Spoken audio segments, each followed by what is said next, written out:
Burn out, don't rust out, a biblical example for retirement. Listen, today I want to talk to you about the whole idea of retirement and how we can live a joyful, productive life even in our later years. Let's get started.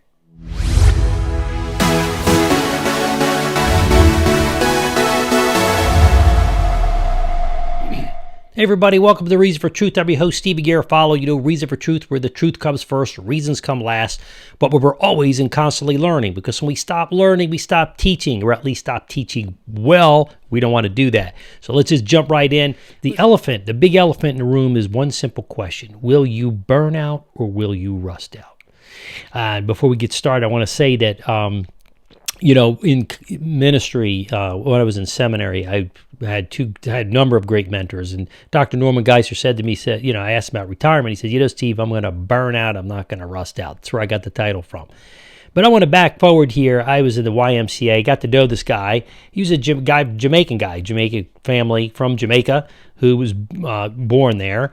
And this is over 10 years ago. We kind of became friends. He was from the same part of the Washington, D.C. as I was. And so we had that commonality. Politically speaking, we're about as polar opposite for the most part on most issues. But there was still this level of respect for one another. And one day he came to me and he said this to me. So we were talking in the gym, and he said, Steve, there's one thing I don't understand about American culture. That's retirement. He says, only in America do people have these big pensions, especially from the government and otherwise in such large numbers. He says his mother, I think, had a pension, as my family worked for the federal government. Some of them did.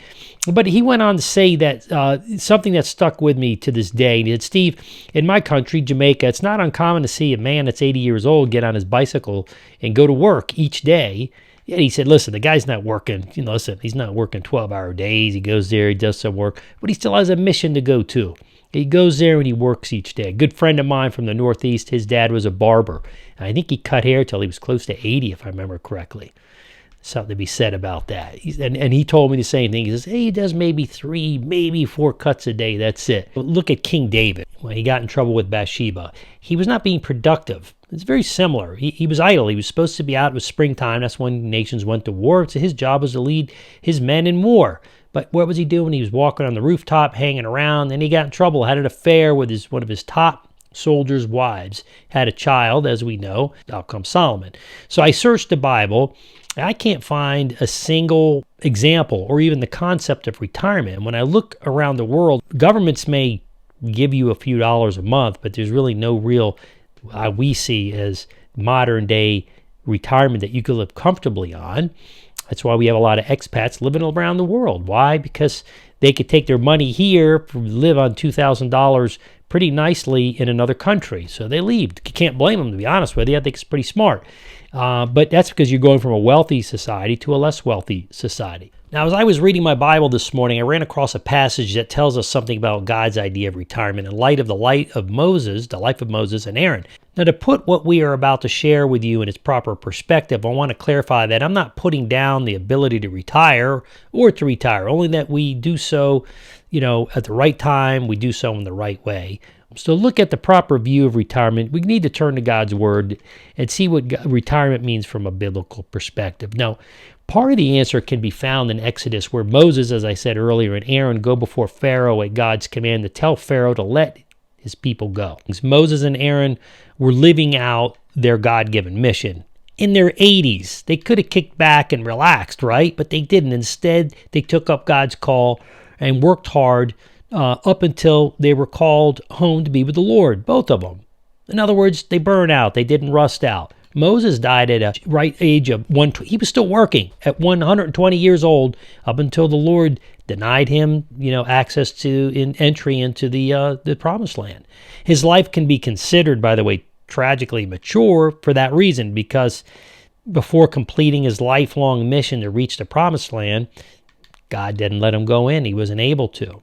Now, despite that fact, listen, Moses and Aaron, they had no retirement plans. Now, let's look at Exodus. It says, and the Lord said to Moses, see, I have made you like God to Pharaoh, and your brother Aaron shall be your prophet.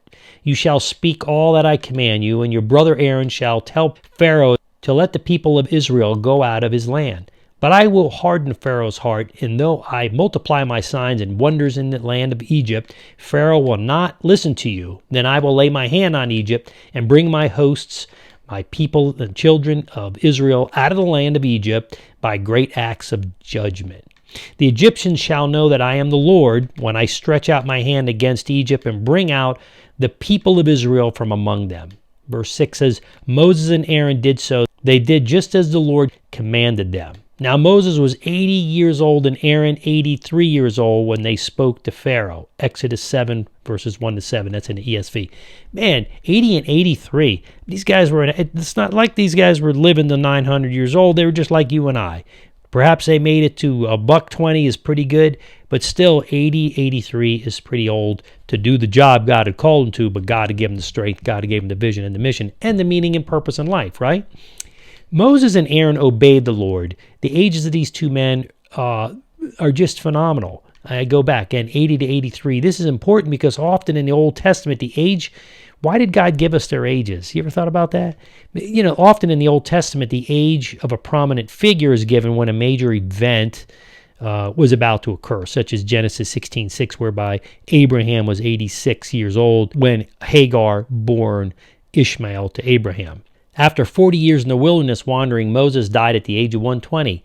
It says that again, another age, Deuteronomy 34:7. And Aaron at 123 years of age. That's recorded in Numbers 33, 38 to 39. These are really important. God gives us these markers. Doesn't always do that, but he does in many cases he provides these specific ages of people when it's a major event or it's where God wants to give us some context and give us the parameters as to put all the other events of scriptures into better context. So in a sense, these men had lived a lifelong service to God up until 80 and 83 where they started to work like a whole other career. Psalm 90:10, before their principal life work had even begun, Moses was to lead the nation of Israel for another 40 years before he died. Deuteronomy 29:5, 31:2, and 34:5. Aaron died in the same year as his younger brother at the age of 123 years. Read about that, Numbers 20:22 to 29. Now, for what this means for you and I'd ask you to pause for just a moment. Think for yourself. Think about the concept of retirement for yourself. My teacher and mentor of 19 years, again, Dr. Norman Geisler, remember what he said to me? Steve, I'm going to burn out. I'm not going to rust out. When Dr. Geisler had passed away in his mid-80s, I was speaking to a friend of mine who lived down in Tennessee, and she said this. He said, man, Dr. Geisler was just here maybe 3 weeks before he had passed away. That's what she said. And she said, he wasn't exactly as spry as he used to, but he was here. He was working. See, he wasn't as spry, but he was still working. I think that gives us a model to strive from. Having said all this, some of us reading this today have a pension. We have the financial means to retire and perhaps other help ministries and other people in ministry. Good for that. The point is not to criticize retirement, but to look at what we plan to do in God's service. Are we going to serve God? Or we're going to serve self. The choice is yours. It's mine. As crazy as the times may seem, God has an exciting mission for you folks, each one of you, and as he does for me.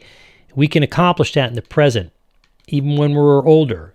Whenever God gives us the years, when that time comes. If God gives us the years, we have to make sure we give back according to his mission. That's the most important thing in light of us entering into eternity. The elephant in the room, once again, is simply, will you burn out or will you rust out?